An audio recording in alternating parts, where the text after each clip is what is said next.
پاکستان میں سال 2013 کا آغاز ہی تبدیلی کے نعرے سے ہوا، جب سیاسی جماعتوں کے یہ بیانات سامنے آئے کہ ملک کی تاریخ میں پہلی مرتبہ منتخب جمہوری حکومت کی 5 سالہ مدت مکمل ہونے پر اب عوام کو مستقبل کا فیصلہ کرنا ہے۔ سلامتی کے خدشات اور کئی قیاس آرائیوں کے باوجود بالآخر مارچ میں نئے انتخابات کی تیاریاں شروع ہو گئیں اور یہ مرحلہ بھی 11 مئی کو مکمل ہوا۔ مبصرین حتیٰ کہ سیاسی جماعتوں کے بہت سے رہنماؤں کا بھی ماننا تھا کہ 11 مئی کے عام انتخابات میں شاید کوئی بھی جماعت واضح اکثریت حاصل نہ کر سکے، لیکن نتائج ان پیشگوئیوں کے برعکس نکلے اور مسلم لیگ نون کو مرکز میں واضح اکثریت مل گئی۔ 11 مئی کے انتخابات میں کامیابی کے بعد نواز شریف تقریباً 13 سال 8 ماہ بعد پارلیمانی سیاست میں واپس آئے اور 342 اراکین کے ایوان زیریں یعنی قومی اسمبلی کی لگ بھگ 2/3 اکثریت نے ووٹ دے کر انہیں تیسری مرتبہ وزارت عظمیٰ کے منصب پر بٹھا دیا۔ پھر 8 ستمبر کو ایک اور تبدیلی آئی جب پاکستان کی تاریخ میں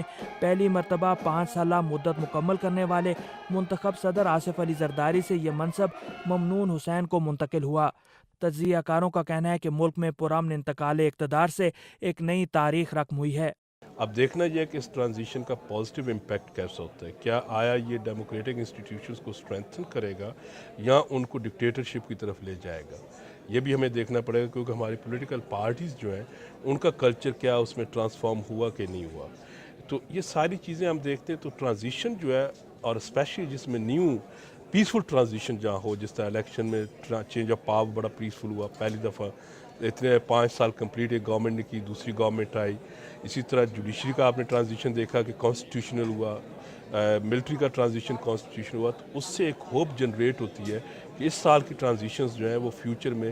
کنٹری کے اندر پیس اینڈ اسٹیبلٹی لائیں گے۔ خدشات کے باوجود اقتدار کی پرامن منتقلی تجزیہ کار ماریہ سلطان کے بقول پاکستان کے جمہوری مستقبل کے لیے امید کی ایک کرن ہے۔ پاکستان کے لیے بہت اہم سال تھا، کیونکہ اس کے اندر پہلی دفعہ جو ہے جمہوری طور کے اوپر آپ نے نہ صرف ٹرانزیشن کیا بلکہ آپ نے اس تبدیلی کو جو ہے ایک بہتر طریقے سے سر انجام دیا۔ جتنے خدشات جو ہے لوگوں کے ساتھ لاحق تھے کہ شاید تبدیلی جو ہے اتنی آسانی سے نہ ہو سکے اور اس میں مشکلات پیدا ہوں، وہ تمام آپ نے خدشات دور کیے، اور پاکستان کے لیے یہ اہم سال تھا کیونکہ اس کے اندر آپ نے نہ صرف جمہوری طور کے اوپر مختلف جگہوں کے اندر تبدیلیاں دیکھیں بلکہ اس کے ساتھ ساتھ جو آپ کے مسائل تھے اس کے اندر بھی جو ہے آپ نے قومی نقطہ نظر سے چیزوں کو دیکھنے کی کوشش کی۔